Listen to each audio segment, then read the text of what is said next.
see these pies.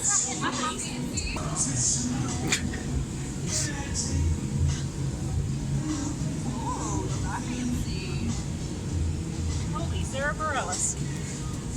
You're saying her name wrong.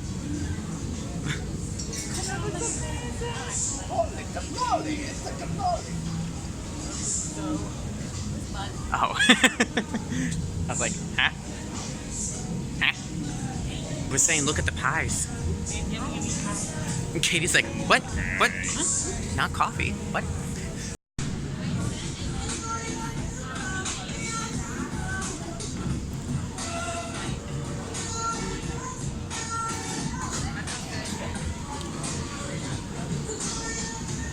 Well, so I'm a little slow on the day today, but if you want, I can start pushing this one cycle. Maybe start roasting. Okay.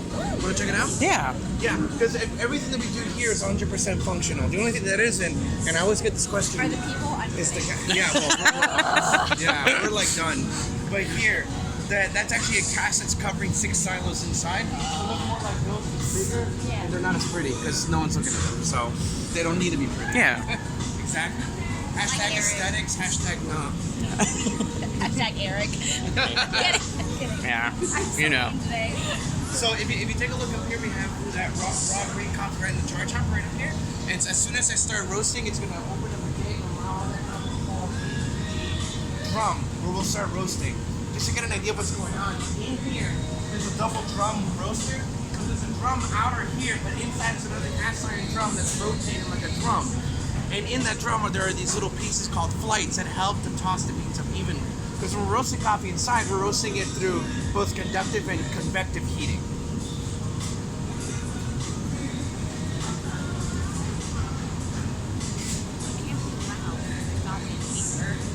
Yeah. Well, and they were doing it before. Yeah. So if they're heating it 2 ways, does that make it Mr. Heat Miser? Here you see all that coffee falling into this charge hop right here, and it's starting the very first step of roasting. Now, personally, as a roaster, I don't actually consider this part to be the real roast. Right now, we're going through a phase called turnaround, where the thermocouple is reading a certain temperature. At first, it was reading air temperature inside the drum, but now it's reading the bean temperature. So you're going to see that temperature plummet. And as it's plummeting, the burner is turning on at a certain rate to help put as much heat as possible into the bean so that it can go from this neutral state to an endothermic state where it's starting to absorb heat. Okay. Once it absorbs heat, it'll go from this light green color to a yellow color where it's finally beginning to actually roast. I need a personal heater like that.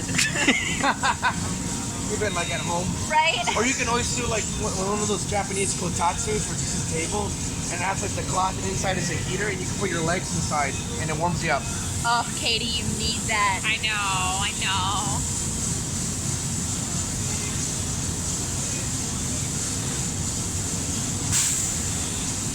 And so while I'm actually roasting coffee, the machine is preparing my next cycle. So the second is over here. You see right there? There's a lot of green coffee falling in here. So my time is here to prepare the recipe that I need for my next coffee. So as I'm beginning my roast, the same base picking up coffee, come down here, bring it up, dropping it to turn around, and dropping it into my charge hopper. Where it'll prepare underneath my coffee.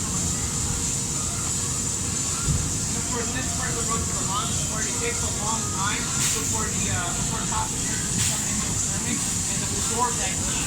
But once it absorbs that heat, it'll change it to a yellow color. And at that point, instead of taking a long time, it's like every 30 seconds it starts changing color. It goes from yellow to light brown in 30 seconds, light brown to a darker brown in 30 seconds, and a minute after that, there's a darker brown and just keeps going. Usually it takes about 12 minutes for us to actually go one cycle of coffee. So excited. Let's go. I gotta look at the alcohol. Oh, shopping baskets. Let's look at these. Let's look how. Oh, they're awkward. Yeah. They're super awkward. Yeah, they are. And this is the bean bar.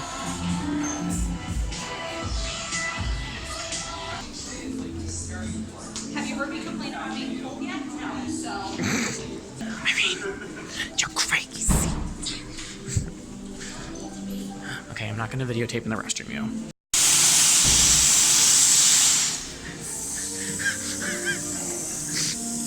These things. And then this is crazy. Did you wash your hands?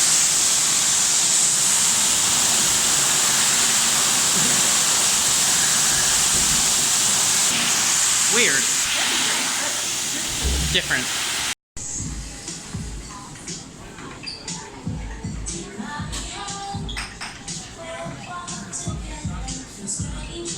This is just so pretty. Leave it to the train looking thing to break. This will go upon my head. Carolyn wants this, and I was like, I desperately want this as my centerpiece. This shirt I really like.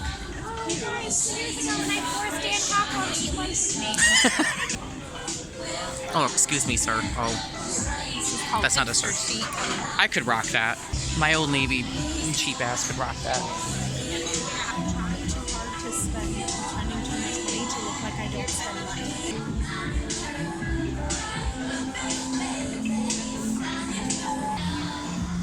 Well, because I appreciate that they offer. I'm not sure. Do you just like eat the beans to try them? No, this is where you buy them by the bag. Bean bar. Are you ready to go look at the alcohol stuff? Because I am ready to look at the alcohol. Run into the... Yeah. Walking up the stair. Oh, it's warm up here. Oh, guys, it's warm up here.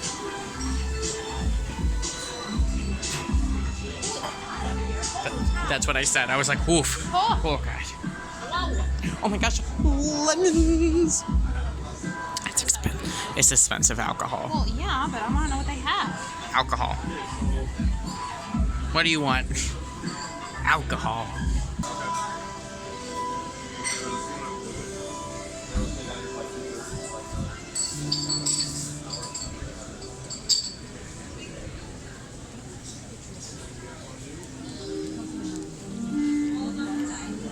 Hi there, how are you? Oh, I want a little corner like this. This is really nice. Also, guys, it is stupid hot up here. Can you imagine having this little corner in your house? Like if you have like a little, you have a big kitchen, and you have a little cafe area in the kitchen, and then this is like the nook that's next to it. Oh my god, I want to design a house. I want to design a house so bad. Where'd everyone go? Oh, they're all back there. You know, like feel like a 20-degree drop in temperature as I walk down these stairs. It was stupid hot up there. Yep, that's why I came back down. I was dying. Alright, we go out the big entrance and we get water on the way out. I would totally purchase those shirts if they weren't so expensive because they are totally up my alley. Alright, ready? Where'd Kate? Oh, she's getting water.